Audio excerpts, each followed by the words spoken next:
Guest House by Pedro Gaxiola Estudio plus Hermann Tamayo Arquitectos in CULIACÁN Rosales, Mexico. The project is located on a conventional rectangular plot of 325 square meters, in a residential area in Culiacán, Sinaloa. It borders to the north and west with other buildings, to the south with a connection to the road and the east with a tree-lined pedestrian path that is part of the residential area, which favors the layout in an L shape seeking to contain a large garden and orient the views of the project towards the green canopy of the trees.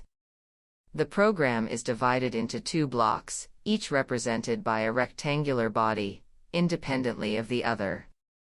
The first of the blocks welcomes visitors with a large garage and some service spaces contained in the volume, while the second contains the everyday spaces of a house with 2 bedrooms, a living room, a dining room, and a kitchen, all facing east, inviting the user to constantly interact with the outside.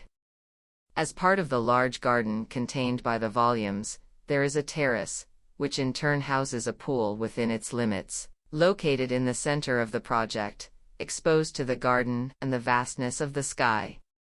The materiality of concrete and the regional stone slab Grey San Andres, along with the selected tones for the rest of the elements, create a somewhat cold, modern atmosphere that, when combined with the green of the garden, the warmth of the furniture, and natural light, compose a pleasant and extremely relaxing space for the user.